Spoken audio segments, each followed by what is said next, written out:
39 on the phone. My guest this morning is a singer, songwriter, violinist. If you've been to a Bon Jovi show recently, you may have seen her playing. Lorenza Ponce, she is a violinist. Some call it a fiddle. I call it a violin.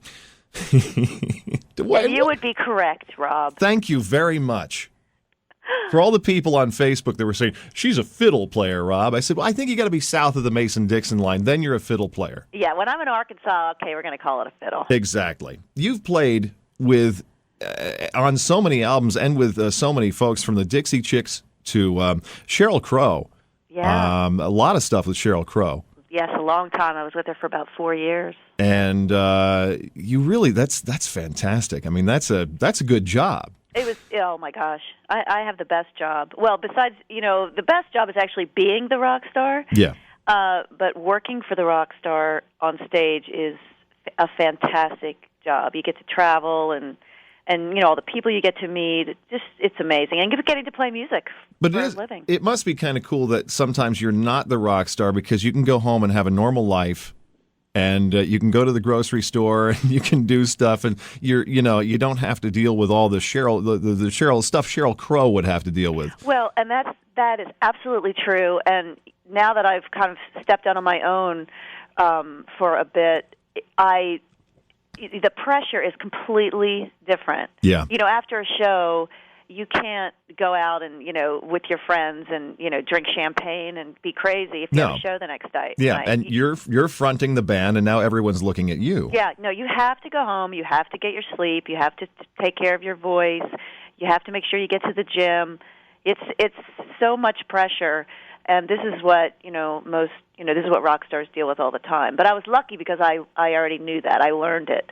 I went to I got my graduate degree in rock and roll from, studying with, John Bon Jovi and Sheryl Crow. Right. So. How old were you when you first went out on the road with someone? Oh, gosh, I'd probably maybe 20, 22. Wow. So the time that most people are, getting out of college looking for a job, you're already on the road playing with bands. Yeah, I did it right after college. Yeah. I did my first tour. So. And there are a lot of parents that their kids play violin. I grew up next to someone who had a child playing violin. There's nothing worse than a kid learning to play violin. There's nothing living next to someone with a kid learning to play violin. It's like torture. Oh, it is torture. It's absolutely the worst. And that's why I always say, make sure you start your kid young. Yeah. Because the great thing is kids don't know it's terrible. If you try to pick up the violin later in life, it's almost impossible, because adults can hear.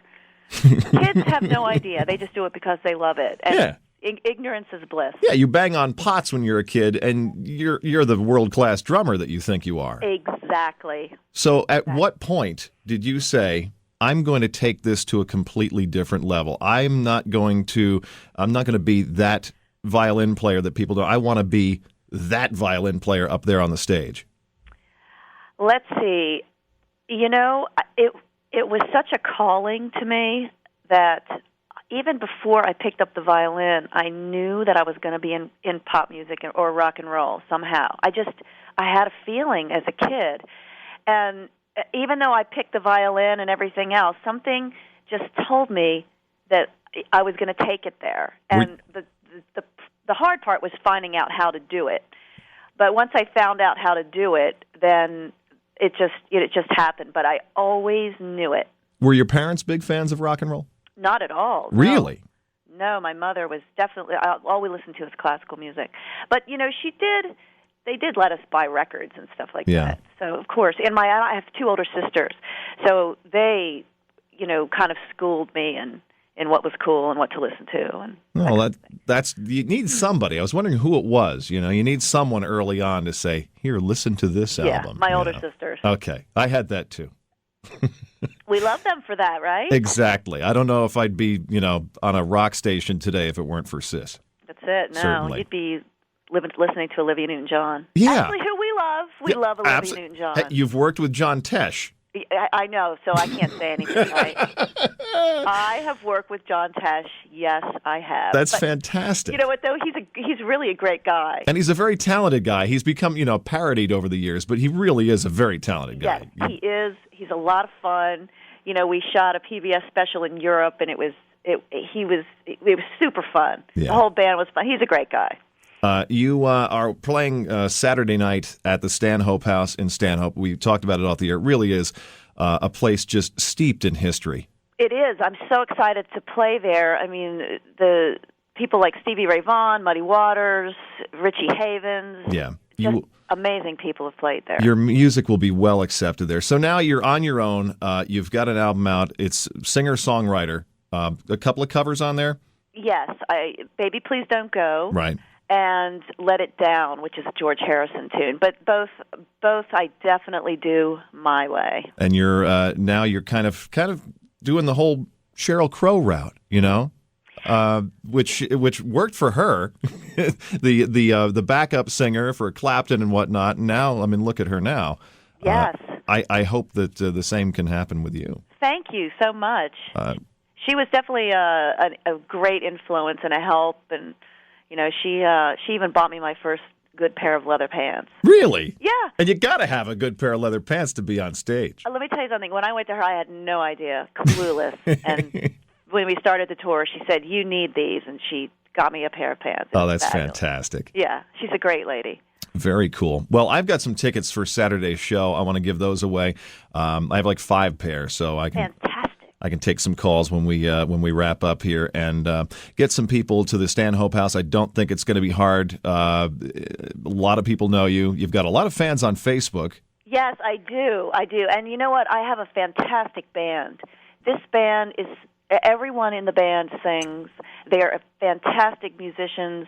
You'll hear some great harmonies. We're all about the harmonies, and you'll hear some great playing because I let everyone, we stretch out. And it sounds like some good percussion too. I've seen your drummer percussionist. Yes, quite a bit. We'll have a drummer. We won't have a percussionist there because there's just there's no room in these clubs. Yeah. For the full, but it's a 5-piece band. It's great. That's very cool. Yeah. I can't wait. I think you're going to get me out of the house to actually come down and see you Saturday. Oh, you have to come down. I will. It's close to me. It's that's the great thing about the Stanhope House. This tri-state area, we've watched club after club go away over the years. Me growing up here, I've used to go to a lot. I can name all these clubs that aren't around anymore that there were standards for me to go to. And now the Stanhope House is back, and it's just one of these great places. It's centrally located, and everybody can come from Pennsylvania, from New York, from all over Jersey. And I think you're going to have a great packed house on Saturday. I'm looking forward to it. Can't wait. Lorenza Ponce, thank you so much for coming on with us, and good luck in this big world of rock and roll. Thanks, Rob.